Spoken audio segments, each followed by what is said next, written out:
comecei a dormir, de repente comecei a dormir em momentos inadequados, né? E caía do nada. Foram 3 anos para descobrir o que realmente a minha filha tinha, e a cada dia ela ia se definhando na minha frente. Aquela doença sem inclusão no teste do pezinho não valia o custo por ser uma doença rara. Peste bubônica, câncer, pneumonia. Raiva, rubéola, tuberculose, anemia. Rancor, cisticircose, cachumba, difteria. Encefalite, faringite, gripe, leucemia. E o pulso ainda pulsa. Doenças comuns marcam o tempo das estrofes de O Pulso da banda Titãs. Agora, imagine se Arnaldo Antunes, quando fosse criar a canção, usasse uma lista de doenças bem menos comuns. Esclerose múltipla, hemofilia, doença de Addison, fibrose cística, síndrome de Ehlers-Danlos e tantas outras. O pulso ainda pulsa. Esses nomes são apenas alguns entre cerca de 8.000 doenças já identificadas como raras no mundo. Considera-se doença rara aquela que afeta até 65 pessoas em cada 100.000 indivíduos. Enfermidades que atingem parcelas significativas da sociedade, mas que não são tão populares para estarem em um hit de sucesso. Olá, eu sou Patrícia Serrão, jornalista da EBC, e em 3 episódios a gente faz uma breve jornada sobre a descoberta, os desafios diários e a luta por visibilidade e políticas públicas para pessoas que convivem com doenças raras. Histórias Raras é uma produção da Rádio Agência Nacional, apresentada por mim e por Leiberson Pedrosa. Primeiro episódio. Um cochilo apenas. Alô? Alô? Oi, Ana. É a Patrícia. Ana? Eu chamo a Ana pelo telefone e nada. Será que ela dormiu? Ana! A conversa por telefone é de verdade, mas essas pausas foram inseridas de forma artificial aqui no estúdio no Rio de Janeiro. A gente fez isso de propósito, para simular uma situação bem comum na vida de Ana. Então, eu estou conversando aqui com você, eu posso daqui a pouco dormir, parar de falar e dormir. Essa é a Ana Braga, que conversou comigo por mais de 30 minutos sem dormir, sem bocejar, apesar do alerta. A doença que ela tem não a impede de ter uma vida ativa. Ela só precisa tomar alguns cuidados e dar alguns avisos prévios. Mas essa consciência chegou depois de muitos anos convivendo com essa doença. E eu comecei a dormir, de repente comecei a dormir em momentos inadequados, né? E caía do nada. Na fila do mercado, caía. Estava andando na rua, caía. E aí isso sempre associado a desmaios. E como era uma coisa assim, repentina, eu fui procurar um médico. E sempre associam anemia. Ana chegou a ficar internada por conta dessa suposta anemia. Mais de uma década de busca e o diagnóstico certo só veio depois de um apagão. Graças a uma crise que eu tive na frente da psiquiatra, depois de eu estar me tratando 10 anos de depressão. Ana tem narcolepsia, doença que a faz apagar do nada, no meio da rua, entre amigos, durante uma festa, bem agitada ou até no meio do bem bom, como ela diz. Ser narcoléptica significa também ser julgada por quem não entende a condição. Quando a gente tem um diagnóstico de alguma doença que desacreditam a gente o tempo todo, é um misto de alívio, né? De alívio, uma alegria momentânea. Eu não estou maluca, eu não estou inventando, eu não sou preguiçosa, porque o sono tem isso, essa associação à preguiça, à malandragem, a pessoa que não quer nada com a vida, mas ao mesmo tempo vem, e agora? Ana é tudo, menos preguiçosa. Aliás, Ana não para nunca. Ela não só domina as particularidades da doença, como também fundou a Associação Brasileira de Narcolepsia e Hipersônia Idiopática, para ajudar pessoas que tiveram ou terão diagnósticos parecidos, e também faz parte de uma equipe de mulheres que luta por políticas públicas para raros no Rio de Janeiro.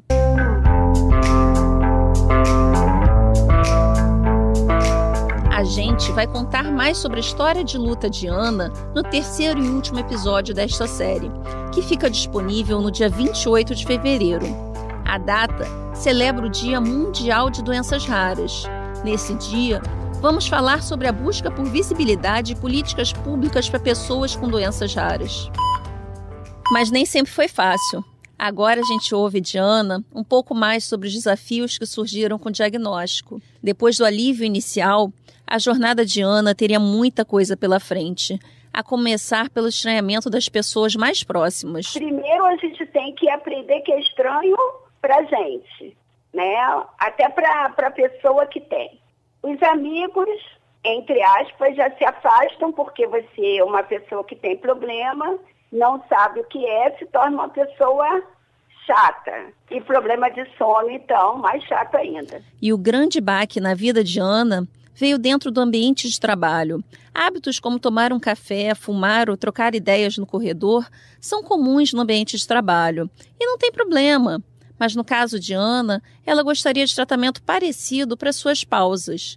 Ou seja, ser respeitada quando precisasse tirar um cochilo, capaz de recarregar corpo e mente. Desde o dia que leram no meu laudo narcolepsia, nunca mais eu coloquei o pé dentro do meu serviço, o Serviço Público Federal. O tempo que eu era vista como uma funcionária preguiçosa, que dormia, que faltava e tudo mais, eu poderia estar entre as pessoas, eu poderia estar incluída. Eu poderia parar e dormir no meio do serviço, eu só não poderia parar e dormir no meio do meu serviço com o diagnóstico de uma doença rara chamada narcolepsia. A experiência junto à associação que Ana criou mostra que pequenos ajustes na rotina do trabalho podem fazer a diferença para pessoas diagnosticadas com narcolepsia. A gente tem muitos casos de sucesso, de pessoas que continuaram trabalhando, e a gente precisa nada mais, nada menos do que um cochilo de 10 minutos.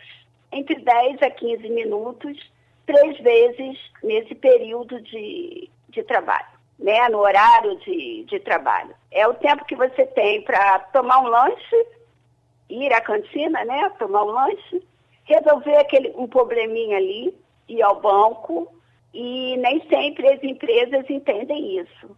Mas um cochilo programado resolve isso quando a pessoa está medicada, o sono controlado, você dorme e acorda 0 bala. Apenas um cochilo. Era isso que a Ana queria. Mas como pioneira na luta, ela não teve a mesma chance. Mas então, Ana, você foi aposentada por causa da narcolepsia? O que aconteceu? Sim, eu fui aposentada por conta da narcolepsia. Eu não tive chances. Eu não tive a menor chance no meu serviço. Então, eu já fui para licença e aquela licença sem volta. Não me importou que o médico assistente tivesse dado vários laudos dizendo, olha, ela está sob controle, está medicada e pode voltar a trabalhar. Obrigada por ouvir o episódio até aqui. A gente faz uma pausa com Ana e aproveita para lembrar que teremos mais 2 episódios. No próximo, a gente fala sobre o cotidiano e o custo de se viver com uma doença rara. E como a gente já citou, no último episódio é a vez de falar sobre a luta por direitos das pessoas com doenças raras. E Ana voltará.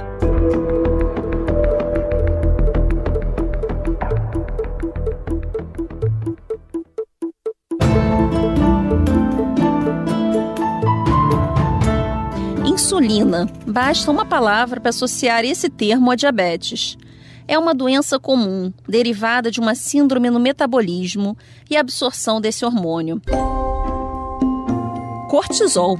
Diferente da insulina, será que bastaria dizer o nome desse hormônio para associar a uma doença rara de insuficiência adrenal chamada doença de Addison? Ufa, provavelmente não. O cortisol é um hormônio famoso por ser considerado um medidor de estresse. O aumento no organismo pode indicar o nível de agitação de uma pessoa. Mas quem tem a doença de Addison tem dificuldade de produzir cortisol. E em caso de um estresse mais forte, as consequências podem ser fatais. Qualquer tipo de estresse físico no seu corpo, como uma dor de garganta, uma febre, uma infecção, você pode entrar numa crise adrenal. E uma crise adrenal, ela pode ser fatal. Por quê? As pessoas que têm a doença de Addison, eles são conhecidos como os perdedores de sal. Eles perdem muito sódio e potássio. E aí eles podem entrar em coma. E aí vir a óbito. A voz que você escutou não é de uma médica, de uma cientista da área ou de uma pessoa com a doença de Addison. É a voz de uma mãe, ou melhor, da Adriana, a mãe da Letícia. A minha filha é diagnosticada com insuficiência adrenal primária, que também é conhecida como a doença de Addison. Essa doença, a pessoa não fabrica ou fabrica de forma insuficiente o hormônio chamado cortisol.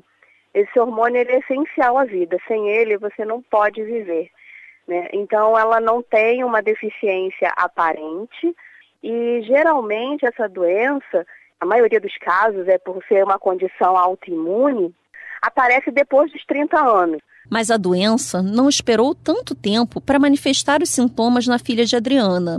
Logo aos 5 anos de idade, a filha dela vomitava, tinha diarreia e fraquezas diárias. Então eu ia levando ela na pediatra que a acompanhava, falava que era a manha da minha filha, que era a dor do crescimento. Chegaram até a pensar se era uma crise de apendicite, mas nada. Aí falava que era a manha dela, que ela estava inventando. Eu fui chamada de neurótica. Procurando todo tipo de médico especialista possível e impossível, a cada exame normal, a suposta manha da criança ou neurose da mãe não era compatível com o quadro de fragilidade da filha de Adriana. Aos 6 anos de idade, o peso médio para meninas é de 14 quilos. Nessa idade, a filha de Adriana chegou a pesar apenas 10 quilos, o peso de 2 sacos de arroz. Foram 3 anos para descobrir o que realmente a minha filha tinha e a cada dia ela ia se definhando na minha frente, ela ia se desaparecendo. Todos os dias, vários episódios de vômito, que tinha que levar ela para o hospital, para botar no soro, aí botava no soro, ficava 2, 3 dias bem, depois voltava tudo novamente. A Adriana não se contentava com o diagnóstico de virose e continuou a procurar as causas. Foi quando um pediatra endócrino levantou a suspeita de insuficiência adrenal durante uma conversa no corredor do hospital. Mas ele estava indo embora do país e a Adriana teve que seguir as pistas com outros endocrinologistas. Por ser uma doença que normalmente se manifesta após os 30 anos, os médicos descartavam prontamente a hipótese. Uma médica, inclusive, protagonizou uma das cenas mais sádicas que a Adriana lembra de ter vivido.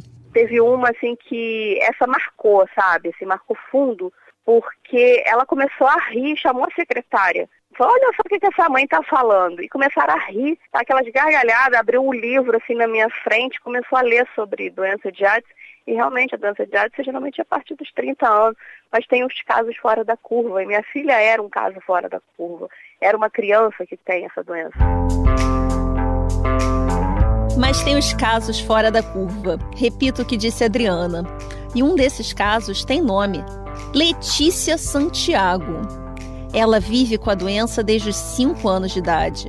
E agora, aos 20, uma jovem estudante conversa comigo pelo telefone. Letícia, é um prazer falar com você. E eu queria saber, você cresceu tendo uma doença rara invisível, foi diagnosticada ainda criança. Isso te afetou de alguma forma? Oi, bom dia. Eu acho que isso não me afetou em nada. Eu creio que não me afetou em nada, porque meus pais sempre me trataram como uma criança normal, tipo, saudável. Sim, Letícia tem uma vida tranquila, apesar da insuficiência adrenal primária. Ela mal recorda dos sofrimentos que passou quando criança.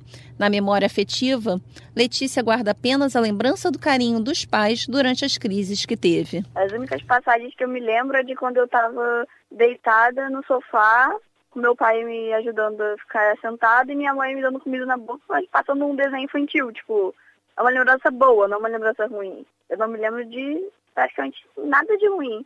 Das vezes que eu fiquei internada no hospital, me lembro de uma, mas a lembrança que eu tenho é de todo mundo desenhar um zoológico para cada pessoa que for me visitar desenhar um animalzinho. Tipo, são lembranças boas de infância, sabe? E agora, em 2023, Letícia estuda medicina e leva uma vida típica de universitária. Muito estudo, várias provas, várias festas e uma pequena diferença. 3 vezes por dia, ela tem que parar para tomar um complemento medicamentoso com cortisol e é isso. Logo, logo, Letícia volta para assumir a própria história, mas agora é a mãe Adriana que continua a explicar como driblou a falta de informação e a incredulidade médica. Foi entrando em grupo de Facebook que tratava de outros problemas nas glândulas adrenais que a Adriana conseguiu se sentir menos sozinha diante do quadro da filha. Na verdade, ela estava em um grupo de uma doença diferente, a hiperplasia adrenal congênita. E nessa comunidade virtual, ela foi acolhida e, trocando informações, chegou até uma médica especialista de fato. Então, eu fui aprendendo a doença de Addison com o pessoal da hiperplasia, ou seja, eu fui aprendendo sobre as duas doenças. E aí eu lembro que essa mãe falou que tinha uma médica em São Paulo, que é a doutora Tânia Bachega, que era pesquisadora da área e tal, e se eu tinha condições de ir nela. E eu falei que mesmo se eu não tivesse condições, eu ia arranjar meios para ir nela. E aí fui para São Paulo, atrás dessa médica, levei todos os exames que eu tinha feito na vida com ela. Ela tentou ver se existia a possibilidade da glândula ser acordada e voltar a fabricar o cortisol. Mas não teve, e aí foi decretado realmente que era a doença de Addison, uma doença que não tem cura, uma doença rara. Nessa hora, a Adriana respira um pouco e descreve como se sentiu ao ter recebido o diagnóstico conclusivo sobre a enfermidade da filha. A sensação que parecia que eu era toda de vidro e ela tinha jogado uma pedra e tinha me estilhaçado. Parecia que eu conseguia escutar aqueles pedaços de vidro caindo. Mas a médica acolheu a Adriana. Ela fez um sinal para o meu marido tirar a minha filha dali da sala e ela me deu um abraço. Aquele abraço foi essencial para que eu pudesse me recuperar. Esse abraço me salvou. E aí ela falando, vai ficar tudo bem, a gente vai cuidar dela, ela vai estabilizar, você vai ver, você só vai ter que aprender como é que as coisas funcionam, vai ter que conhecer os sinais do corpo dela. A partir daí, a Adriana aprendeu que sem cuidado, até uma simples dor de garganta seria um grande risco para a filha. A doença de Addison, você fabrica de forma insuficiente o cortisol. Na dor de garganta, quem não tem doença de Addison, ele vai dobrar, triplicar a quantidade de cortisol. O hormônio é conhecido como hormônio do estresse. Então, qualquer tipo de estresse físico no seu corpo, como uma dor de garganta, uma febre, uma infecção, você pode entrar numa crise adrenal. E uma crise adrenal, ela pode ser fatal. Voltamos para a história da insulina e do cortisol. Para que Letícia chegasse à fase adulta com qualidade de vida, ela precisou e precisa repor constantemente a quantidade de cortisol no organismo, assim como uma pessoa com diabetes em relação à insulina. E o cortisol é, em tese, barato. A fabricação da cápsula custa cerca de 31 centavos. Mesmo assim, as pessoas que têm alguma doença no sistema adrenal têm sofrido com a escassez do remédio no Brasil. Aqui no Brasil não tem a fabricação da hidrocortisona. O único lugar que está fabricando é o Hospital das Clínicas em São Paulo. Inicialmente era só para os pacientes deles. Depois eles abriram para mais gente, mas eles não têm condições de absorver o Brasil inteiro. E pasmem, essa medicação, ela é muito barata. E se engana quem acha que Letícia entrou na medicina por causa da doença rara. Mas foi lá que ela se tornou uma voz ativa, principalmente após uma experiência desagradável com os colegas. Foi um trabalho que passaram pra gente na disciplina de genética e eles disseram sobre uma doença rara e perguntaram se devia ser incluso ou não no teste do pezinho. E aí eu que estava escrevendo o que eles ditavam. E aí chegou numa parte e eles falaram que não valia o custo. Aquela doença sem inclusa no teste do pezinho não valia o custo por ser uma doença rara. E eu tive que escrever aquilo e aquilo ficou na minha mente, tipo, como assim não vale o custo? Porque é uma vida, né? São pessoas. Essa frase a incomodava demais. Como assim não valia o custo? Letícia deixou os cadernos sobre a mesa e correu ao banheiro. Lá se desmanchou em lágrimas. Tive uma crise de ansiedade naquilo, porque você vê que a sua vida não está valendo o custo. No próximo episódio, a gente termina de contar como Letícia lidou com aquele dia e segue a conversa com outras pessoas para saber os custos cotidianos de se conviver com uma doença rara. Se você tem sintomas que são persistentes, sem causa aparente ou sem relação entre eles, considere a possibilidade de ter uma doença rara. Procure uma clínica da família e peça encaminhamento a um especialista. Em caso de qualquer suspeita, nunca se automedique ou tire conclusões precipitadas. Conte com a ajuda de grupos de apoio. O Instituto Vidas Raras disponibiliza o telefone 0800 006 7868 para ajudar com orientações e buscas de grupos.